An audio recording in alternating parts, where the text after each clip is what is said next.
नमस्कार, मैं हूँ राकेश कुमार। आप देख रहे हैं माताभिमान।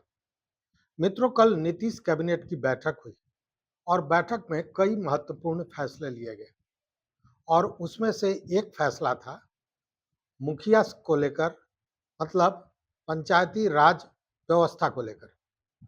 और उसमें पंचायत के काम को कैसे किया जाए, उसको लेकर एक नियमावली बनी जिसकी मंजूरी दे दी गई। लेकिन जैसे ही ये बातें बाहर आई, मुखिया संघ ने इसका कड़ा विरोध किया और अब वो विरोध और भी फैलता जा रहा है। आइए जानते हैं मामला क्या है। देखिए, इसके पूर्व होता यह था कि पंचायतों में कोई भी काम अगर होता था तो ग्राम सभा की बैठक होती थी, ग्राम सभा में उसको मंजूरी मिलती थी और मुखिया द्वारा उस काम को कराया जाता था या किसी एजेंसी से कराया जाता था। यह निर्भर करता था मुखिया पर। लेकिन अब यह सिस्टम बदल गया। पहले था कि 15 लाख से ऊपर का अगर कोई काम है तब उसको एजेंसी द्वारा कराई जाती थी। एजेंसी मतलब निविदा द्वारा कराया जाता था। और उससे कम का जो अगर कोई काम है तो मुखिया स्वयं अपने हिसाब से कराते थे। वो पूरी उस पर निर्णय लेने का अधिकार मुखिया का था। लेकिन अब स्थितियां बदल गई। बदल ये गया कि अब 15 लाख से छोटा भी काम होगा, उसमें भी बाज़ाब्ता टेंडर लेना होगा और टेंडर के आधार पर मुखिया को वो काम कराना होगा।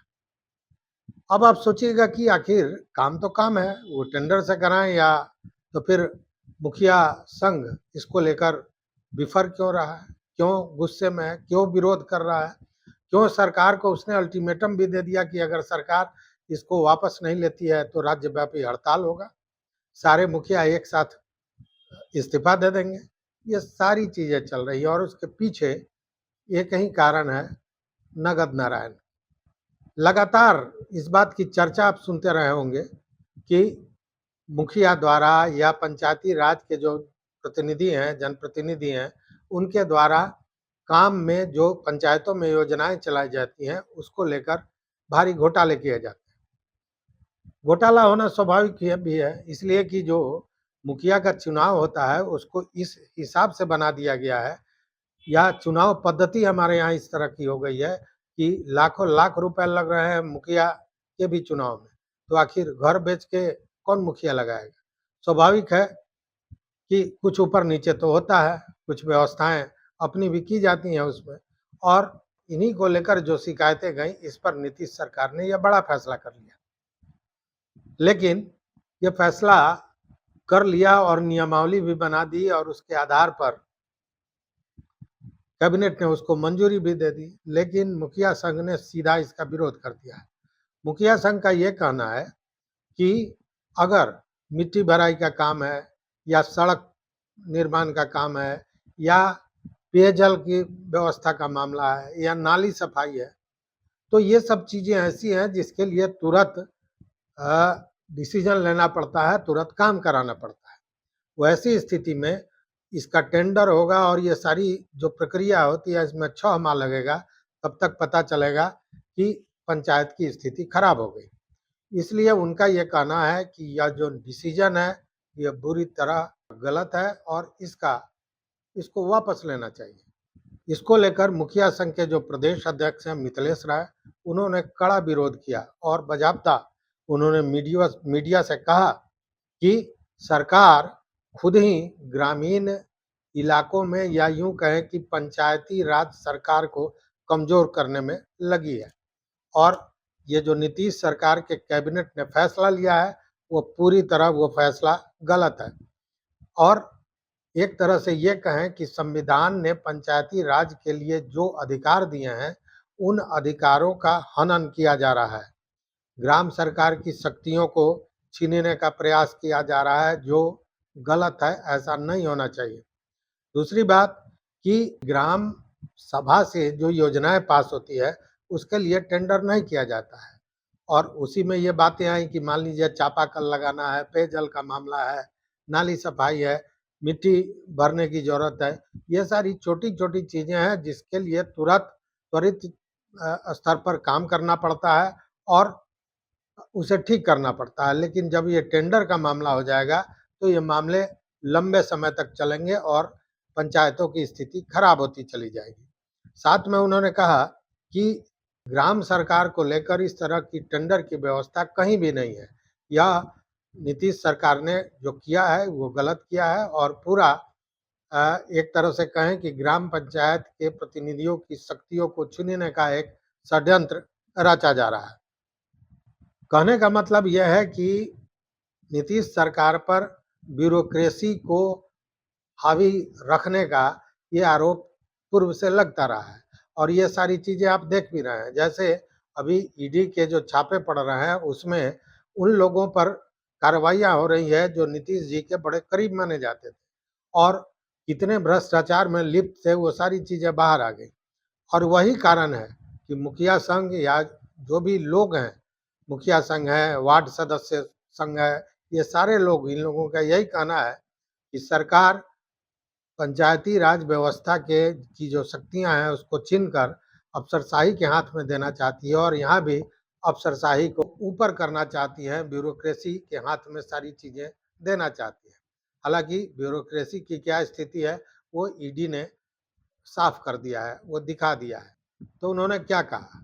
संविधान से पावर मिला है, 73वां संविधान से ग्राम सभा को पावर मिला है और ग्राम सभा की पावर छीनने की ताकत देश के किसी संस्था को नहीं है। और जिस प्रकार से निर्णय पंचायती राज विभाग के द्वारा कराया गया, कार्यबल बनाया गया है, वह संविधान ग्राम पंचायतों के द्वारा प्रदत्त अधिकार का उल्लंघन है। और यह कार्य मैनुअल जो बनाया गया है वह पीडब्ल्यूडी संहिता का भी उल्लंघन है। पूरे देश में किसी भी राज्य में ग्राम सभा की योजनाओं का टेंडरिंग नहीं होता है। और गांव के लोग कहते हैं, गांव में बैठते हैं, जब आप ही बता रहे हैं लोकसभा, विधानसभा और ग्राम सभा, तो ग्राम सभा में सीधे निर्वाचित प्रतिनिधि बैठते, सीधे गांव के लोग योजनाओं का चयन करते हैं और आदेश देते हैं ग्राम पंचायतों की इस योजना के क्रियान्वयन करना है कि आज मिट्टी भरिए, कल पानी का काम करिए, कल चापाकल हलाइए, कल नाली को साफ करिए। आज उसकी निविदा महीनों लग जाएंगे और उस निविदा प्रक्रिया के माध्यम से 6-6 महीना इंतजार करेंगे गांव के लोग और उस योजना का मालिक, ग्राम सभा की योजना का मालिक वीडियो को बना दिया गया। पूरी तरह अफसरों के जिम्मे इस व्यवस्था को दे दी गई है। तो पंचायती राज व्यवस्था बिहार में बनाने की कोई आवश्यकता नहीं थी। संविधान कहता है कि सभी राज्य सरकारें ग्राम सभा की रक्षा के लिए कानून बनाए और ग्राम सभा की रक्षा के लिए जो कानून बना राज्य सरकार के द्वारा 2006 में बनाया गया, ग्राम सभा की उससे रक्षा होती थी। लगातार संशोधन, 17 संशोधन किया गया और 17 संशोधन से ग्राम पंचायतों में हस्तक्षेप करने का पहले प्रयास किया गया। और आज पूरे देश में जब कहीं निविदा प्रक्रिया ग्राम सभा की नहीं है, केवल जिला परिषद में होने का काम किया था किसी किसी राज्यों में, जबकि बिहार में या देश में कहीं नहीं है, तो फिर इस क्या औचित्य पड़ा, क्या औचित्य था कि देश में जब कहीं नहीं है तो राज्य में आप किस प्रकार से लागू करने का प्रयास कर रहे हैं। हम तो माननीय मुख्यमंत्री जी से मांग करते हैं, और जब तक पंचायती राज विभाग कोई कानून बनाने के पहले, कोई नियम बनाने के पहले पंचायत प्रतिनिधियों की कार्यशाला या अन्य माध्यमों से राय और सुझाव और मशविरा लिया जाता है। सरकार के नागरिकों से भी राय लेती है। जिसको निर्वाचित किया, जो इलेक्टेड बॉडी है, उससे आपने कभी राय नहीं लिया, किसी वार्ड सदस्य से आपने राय नहीं लिया, किसी मुखिया से राय नहीं लिया, किसी जिला परिषद सदस्य से राय नहीं लिया, किसी पंचायत समिति से राय नहीं लिया। और बगैर राय लेकर के किससे राय लिए? हम लोग तो पूछते हैं पंचायती राज विभाग से कि आप किससे राय लिए हैं, भूत से लिए हैं कि प्रेत से लिए हैं, कि किससे राय लिए हैं? जब आपने राय ले, बताइए साहब आ करके कि किससे आप राय लिए हैं, कौन कानून या यह जो नियम बनाया गया है पूरी तरह नियम विरुद्ध है। हम माननीय मुख्यमंत्री से मांग करते हैं कि पूरी व्यवस्थाएं इससे चरमरा जाएंगी। सारे लोग नाराज हैं, पूरी त्रिस्तरीय पंचायती राज व्यवस्था के लोग नाराज हैं। आपसे करबद्ध प्रार्थना है, आपसे अपील है कि तत्काल इसकी अधिसूचना को अविलंब रोक लगाए और इसकी समीक्षा करके और ग्राम पंचायतों को जो ग्राम सभा का जो अधिकार मिला है उस ग्राम सभा के अधिकार को बहाल करें और ग्राम पंचायत की स्वतंत्रता को बहाल करें। नहीं तो राज्य के सभी पंचायत प्रतिनिधि हम लोग सड़क से लेकर के सदन के भी माध्यम से, लेकिन आपके न्यायालय के माध्यम से भी हम लोग अपनी आवाज को बुलंद करने का काम करेंगे। और इससे भी नहीं बन पड़ा तो राज्य में हम लोग माननीय मुख्यमंत्री से भी कहेंगे कि सब लोग हम लोग इस्तीफा दे देते हैं, कोई जरूरत नहीं है, ग्राम पंचायतों को पुनः चुनाव कराइए या अफसरों के हवाले हो जाए। पंचायती राज के पदाधिकारी जो हम लोग हैं उन लोगों के हवाले कर दे सरकार। लेकिन अब माननीय विधायकों से कहेंगे कि विधायक जी आपका भी चुनाव है, आप भी कन्नी मत काटिए। पूरे पंचायती राज व्यवस्था के सभी वार्ड सदस्य, मुखिया, जिला परिषद, पंचायत समिति प्रमुख, सभी लोग सत्ता के इस सिस्टम से, जो पंचायती राज विभाग का सिस्टम है, उससे नाराज हैं।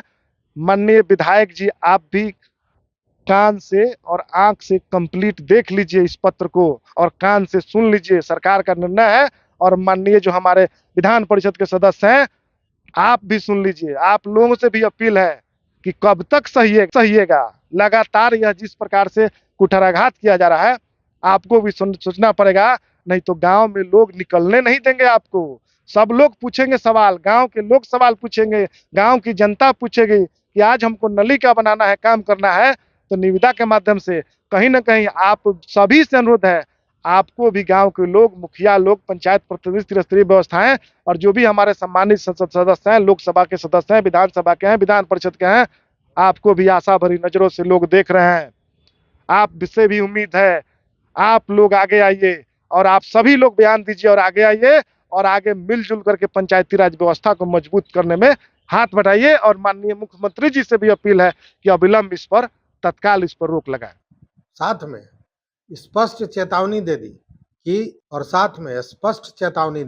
कि सरकार ने जो ये फैसला किया है इसे वो वापस ले, और नहीं तो मुखिया संघ या जो त्रिस्तरीय पंचायत प्रतिनिधि हैं वो न्यायपालिका के शरण में जाएंगे, मतलब कोर्ट का दरवाजा खटखटाएंगे। साथ ही कहा कि अगर सारी चीज दूसरों से कराना है तो फिर मुखिया की जरूरत क्या है, जनप्रतिनिधियों की जरूरत क्या है, उसमें सारे लोग सामूहिक इस्तीफा दे देंगे। साथ में स्पष्ट चेताया उन विधान पार्षदों को जो जनप्रतिनिधियों द्वारा चुनकर विधान परिषद में जाते हैं, कहा कि चुप्पी तोड़िए और इन चीजों के लिए खुलकर सामने आइए, अन्यथा इसका जो खामियाजा है आपको भुगतना पड़ेगा।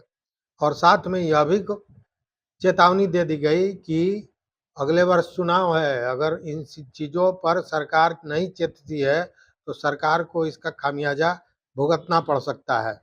दरअसल कैबिनेट के बाद जैसे ही जो एसीएस हैं डॉक्टर एस सिद्धार्थ, उन्होंने इन बातों की चर्चा की, इस बातों का खुलासा किया कि कैबिनेट में क्या क्या हुआ है, उसके साथ ही विरोध का स्वर शुरू हो गया। अभी आज के दिन में जो पंचायती राज में जो योजनाएं संचालित हैं और जो पंचायत में मुखिया और उसके पंचायत सचिव हैं, आज के दिन में कोई ऐसा कोई विशेष गाइडलाइन नहीं है। और स्थानीय स्तर पर भी मतलब कंप्लेंट्स प्राप्त होती थी। अब यह है कि 15 लाख के अंतर्गत जो राशि है, जो एस्टिमेट्स होंगे, उसका कार्यान्वयन कैसा होगा, उसमें जो स्थानीय अभिकर्ता हैं उनका पैनल बनेगा, उनके बीच में बिड होगा और उसके बाद उनका अवार्ड होगा। और 15 लाख से ऊपर जो है, जो बिड होंगे वह उसका रेगुलर बिड होगा। 15 लाख के नीचे भी जो राशि है उसमें सुरक्षा, सिक्योरिटी डिपॉजिट क्या होगी, ईएमडी क्या होगी, ऑनलाइन पेमेंट की क्या व्यवस्था होगी, तो पूरा डिटेल है जो पंचायती राज निर्माण कार्य मैनुअल है। क्योंकि ये बात स्वाभाविक भी है कि मुखिया के सारे अधिकारों का, एक तरह से कहें कि वित्तीय अधिकारों का, काम करने के अधिकारों का एक तरह से ये हनन माना जा रहा है।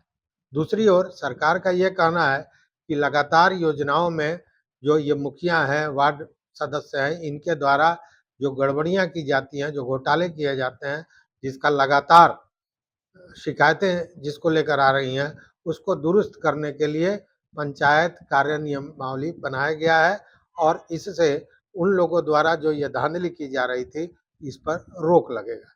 लेकिन देखने वाली बात यह है कि जब शक्तियां छीन लाई जाएंगी उस स्थिति में मुखिया संघ इसको किस तरह ले रहा है। दूसरी बात अब देखें कि सारे जिलों के जिला परिषद को भी कहा गया है, 38 जिला के जिला पार्षदों के लिए भी बात आई है कि जिला परिषद की भूमि को जो वो लीज पर देते थे वो मनमाने ढंग से अब नहीं दे पाएंगे। 15 साल, 30 साल या 50 साल, ये सब सारी जो लंबे समय के लिए लीज दी जा रही थी, उसके लिए अब उनको राज्य सरकार से अनुमति ले जाएगी। वहाँ भी कई तरह की बातें हैं। आप कहीं भी जो जिला परिषद है वहाँ देख लीजिए, जिला परिषद अध्यक्ष से लेकर और जो जिला पार्षद हैं, वो जो सरकारी भूमि है उसका लीज अपने चहेतों में या तो चहेतों को दे दिया जाता है या तो फिर उसमें घोटाले की बात सामने आती है। वैसे स्थिति में कुछ लोग सही भी हो सकते हैं, लेकिन अधिक अमूमन ऐसी चीजें सुनने को मिलती है या शिकायतें मिलती हैं। उस स्थिति में लीज के लिए भी अब राज्य सरकार से उनको अनुमति लेनी पड़ेगी। कहने का मतलब है कि राज्य सरकार में जाने पर यह घोटाले नहीं होंगे, इसकी तो कोई गारंटी नहीं है, लेकिन हाँ, वो हम लोग के यहाँ एक कहावत है कि मांस पर चील रखवार, मतलब रखवालों की तादाद बढ़ती जाएगी और वही होगा जो होता रहा है, उस पर रोक नहीं लगने वाला है। लेकिन अभी जो नीतीश सरकार ने ये फैसला लिया है, इसका कड़ा विरोध होने जा रहा है, कड़ा विरोध कर रहा है मुखिया संघ, और ये लड़ाई सड़क तक पर भी उतर सकती है, इसकी भी तैयारियां अब शुरू हो गई हैं। तो इस वीडियो में बस इतना ही। मित्रों, इसको लेकर आपका क्या अनुभव है? क्या सरकार ने जो किया है वो ठीक किया है? क्या मुखिया, वार्ड सदस्य या ग्राम सभा से जो योजनाएं होती थी वो सही रूप से काम कर रही थी या अन्यथा उसमें गड़बड़ियां थी? आपके यहाँ क्या व्यवस्था थी? आपके यहाँ क्या हो रहा था? इन सारे चीज़ों को लेकर आप हमारे कमेंट बॉक्स में हमको बता सकते हैं। उन सारे चीज़ों पर हम आपसे बात करेंगे और उन सारे चीज़ों को भी सामने लेकर आएंगे। तो देखते रहिए मत अभिमत। मित्रों, चैनल पर नए हो तो सब्सक्राइब कीजिए, लाइक कीजिए, दोस्तों के साथ शेयर कीजिए और जैसा मैंने कहा, अपना विचार, अपना मत जरूर दीजिए। देखते रहिए मत अभिमत। बहुत बहुत धन्यवाद। कोटिशः आभार।